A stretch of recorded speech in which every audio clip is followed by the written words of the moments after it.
My fellow citizens and residents of St. Kitts and Nevis, greetings on the occasion of our 42nd anniversary of independence. Some 42 years ago, our nation took its first steps as an independent country. It was a moment filled with hope, determination, and the promise of a future built by our own hands. Today, as we stand together once more, we honor that promise, but we also confront the reality of where we are and where we must go. Our journey has been one of resilience and courage. We have faced countless storms, literal and figurative. And each time we have risen together. But history teaches us that independence is not a destination. Indeed, it is a continuous journey that demands vigilance, innovation, industry, productivity, responsibility, adaptation, and unity.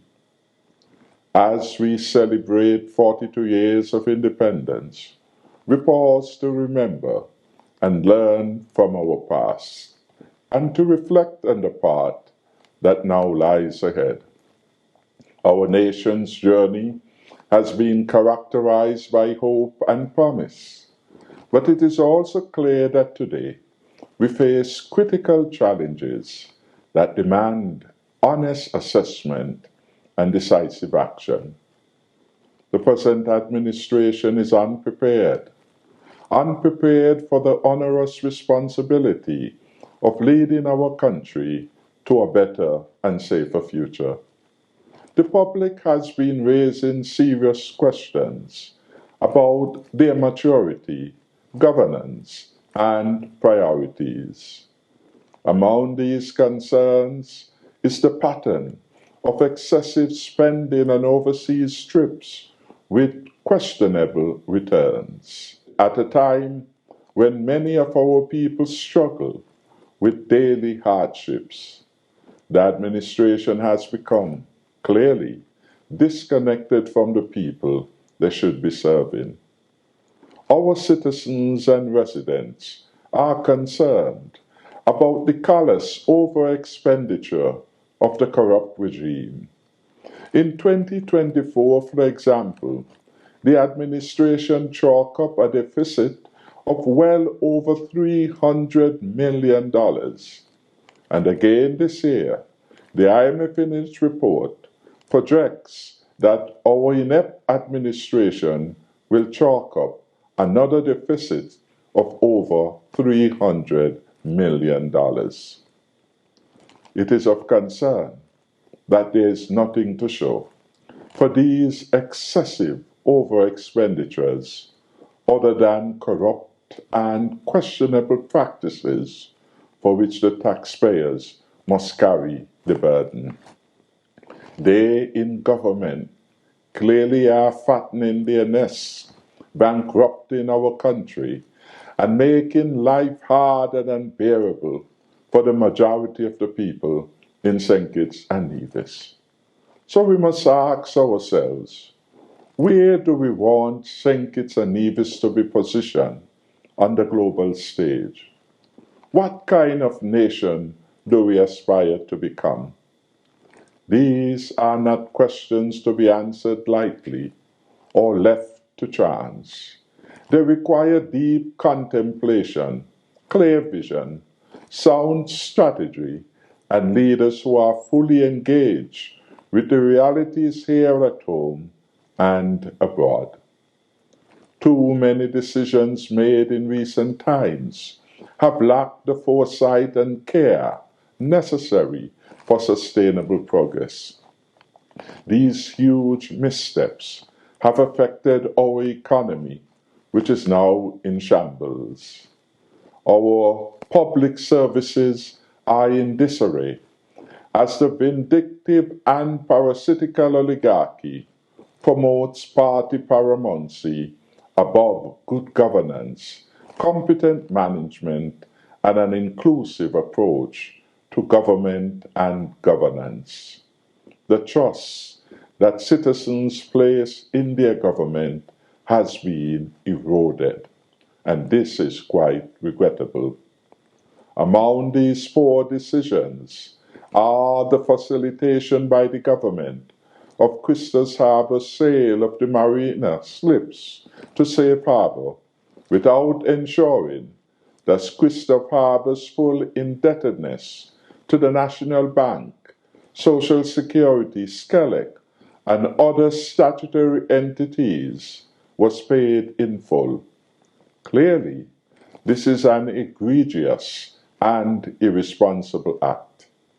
The unpatriotic effort of the Jew government to deny local marine entrepreneur Reginald Francis his marina facility in order to benefit foreign interests in Nigeria has occupied the public's attention. Our citizens and residents are asking, why is the government fighting against its own local people? It is not yet clear what self-interested deals this corruptible government has made to the detriment of not just Reginald Francis, but also to our country and the people of St. Kitts and Nevis at large. Only time will tell. The betrayal of the bar operators and Friars Bay by the outgoing Jew administration and the arrogance and condescension of the Attorney General in the said matter have provided further evidence that 42 years after independence, this government has not learned that the government must always be, I repeat, the champion of the people it serves. They have also failed to learn the hard lessons of our colonial past and appear willing to specialize in retrogression that introduces neocolonialism into our country, whose ancestors fought so hard to break the shackles of our colonial masters. The Special Sustainable Zone Act has been a colossal betrayal of our people. Hatched in secrecy, as most government activities are, and for the self-interest of those held captive by foreign elements, the act, if allowed to stand, in the face of widespread public condemnation, will certainly be a game changer for present and future generations. That act facilitates our limited lands to be owned and controlled by foreign elements. These elements want to own their own state within a state, exercising power that are, in the view of some, on doubtful legal and constitutional grounds. Our laws, our future, our nation state, and our rights as citizens will be compromised for a mess of pottage. The act is repulsive, repugnant, and retrogressive. We in the PLP therefore support the calls of the public to repeal this ill-conceived aberration of an act that will sell out our people for a mess of pottage, unless it is radically amended, but better yet, repealed in its entirety. We must continue to stand and protest against it. We cannot afford in St. Kitts and Nevis to continue down a path marked by imprudent spending, absence of leadership, and questionable choices. Our people deserve better.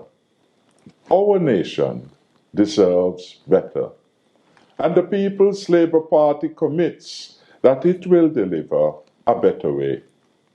Now is the time for responsible, capable, and mature governance, one that puts the interests of all citizens first, governs with transparency, and embraces accountability. We must unite with a shared sense of purpose and pride, dedicating ourselves to the hard work of building a stronger, safer, and certainly more prosperous St. Kitts and Nevis. As we stand at this pivotal moment in our nation's history, I call upon every citizen and resident, regardless of your political affiliation or position, to put aside divisions and let's work together. The challenges before us are too great for any one group to face them alone. Indeed, this is our country, and our country urgently beckons us, all of us, to work together. Let us hold our leaders accountable, demand transparency, and participate effectively in shaping our country's future, which is currently, everyone knows, it is on shaky grounds. Let us support those who govern with integrity and challenge we must, those who have fallen short. Above all, let us renew our commitment to St. Kitts and Nevis with unity, with purpose, and with the unwavering belief that through our collective effort we can build a nation worthy of the sacrifices made by those who came before us, and in particular, those who, like the Right Excellent Robert Thatcher, led with humility, integrity, and distinction. The future is ours to shape. So let us choose wisely, let us act decisively, and let us move forward together with pride as one people, one nation. May God bless all our citizens and residents of St. Kitts and Nevis, and favor us with leaders who can take us much further along the path of a stronger, safer, and sustainable future. The People's Labour Party, PLP, pledges that it will do all that it can, with God's help, to take our country to a better and safer future. We, the leaders of the party, we so pledge. I thank you. Enjoy our independence celebrations.